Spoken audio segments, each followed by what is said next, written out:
সামনে সামনে 24x7 news Bengal আপনারা দেখছেন।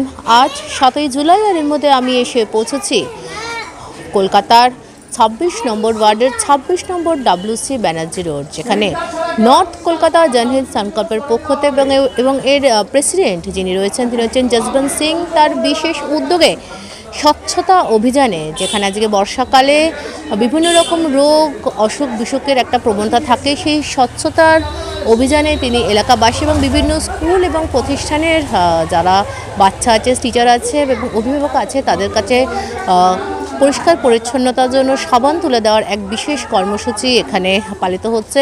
আসুন দেখে নিই এই কর্মসূচির কিছু মুহূর্ত। প্রধানমন্ত্রী নরেন্দ্র মোদীজির স্বচ্ছতা অভিযানের আহ্বানে জনগণের মধ্যে স্বচ্ছতা সচেতনতা বৃদ্ধিতে এদের নর্থ কলকাতা জনহিত সংকল্পের পক্ষ থেকে ওর প্রেসিডেন্ট সমাজসেবী যশবন্ত সিং এর উদ্যোগ আয়োজনে সুসংগত শিশু বিকাশ প্রকল্প ICDS এর 3 থেকে 5 বছরের বাচ্চাদের সাথে তাদের অভিভাবক, প্রেগনেন্ট মহিলা, কিশোর কিশোরী, বৃদ্ধ বৃদ্ধা সহ বহু এলাকাবাসী ও নাগরিকবৃন্দদের মধ্যে স্বচ্ছতার প্রয়োজনীয়তায় সচেতনতায় সাবান বিতরণ করা হয়। এদিন সাবান বিতরণে সংস্থার পক্ষ থেকে যশবন্ত সিং ছাড়াও উপস্থিত ছিলেন শিব বাহাদুর সিং, কমল মাইতি, মালা সিনহা, সুনয়না চক্রবর্তী, আদিত্য তিওয়ারি সহ অন্যান্য সদস্যরা।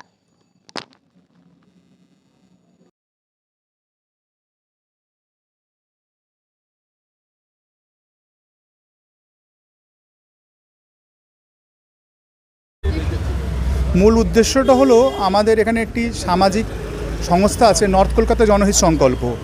সে সারা বছর ধরে সামাজিক বিভিন্ন কাজ করে। আজকের বিশেষ দিন আমরা মোদির যে স্বচ্ছ ভারত অভিযান, সেই স্বচ্ছ ভারত অভিযানকে সামনে রেখে এই এলাকায় প্রায় 500 মা এবং আবাল বৃদ্ধা বনিতা ছাত্রছাত্রী সবাইকে এখান থেকে স্যানিটাইজেশন, কমিউনিটি ডেভেলপমেন্টের জন্য আমরা সাবান প্রদান করেছি। সাবানের উদ্দেশ্য হলো আমরা সচেতন করতে চাই, অ্যাওয়ার করতে চাই যে মায়েরা, বাচ্চারা তারা যেন খাবার আগে এবং শৌচের আগে তারা যেন হাত ধুয়ে সেই খাবার এবং বিভিন্ন কর্মকাণ্ডের সঙ্গে যুক্ত হয়। এটাই আমাদের মূল উদ্দেশ্য। এই উদ্দেশ্যটাকে সামনে রেখে আমরা আজকে 500 আবাল বৃদ্ধা বনিতা মা ভাই বোনেদের মধ্যে সাবান বিতরণ করলাম আমাদের সঙ্গের সভাপতি মাননীয় শ্রী যশবন্ত সিং মহাশয়ের উদ্যোগে। এই প্রোগ্রামটা আমাদের চিরদিন প্রোগ্রাম চলে, এটা তো কোনো নতুন প্রোগ্রাম নয়।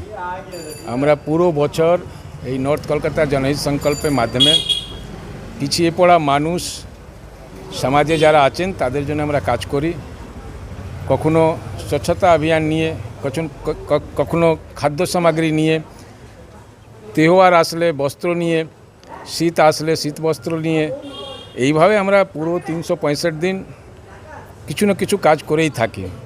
বেসিক্যালি আমরা হেলথের উপরে কাজ করি, তারই একটা পার্ট হচ্ছে স্বচ্ছতা। আজকে যে প্রোগ্রাম ছিল সেটা ICDS এর বাচ্চাদের জন্যে, যারা ছোট ছোট বাচ্চা ওদের মধ্যে অ্যাওয়্যার, ওদের মা বাবা বাচ্চাদের হাত ধুয়ে অন্তত খাবে, কেন ওরা তো বাচ্চা, ওরা তো জানে না কোথায় হাত দিয়েছি, কোথায় যাচ্ছি, কিছু তুলে নিল রাস্তাঘাট থেকে।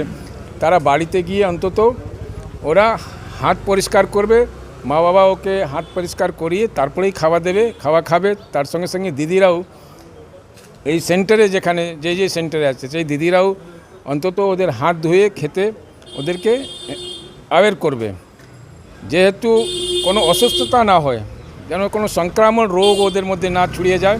এই জন্যে আজকে প্রোগ্রাম করেছিলাম কি অন্তত যারা স্লাম এরিয়া, যারা বস্তি এরিয়া, যারা ফুটপাথে যারা থাকে তাদের বাচ্চাই ওখানে পড়ে, সে পড়াইয়ের সঙ্গে সঙ্গে ওদের মধ্যে একটা স্বচ্ছতা অ্যাওয়ারনেস আসুক।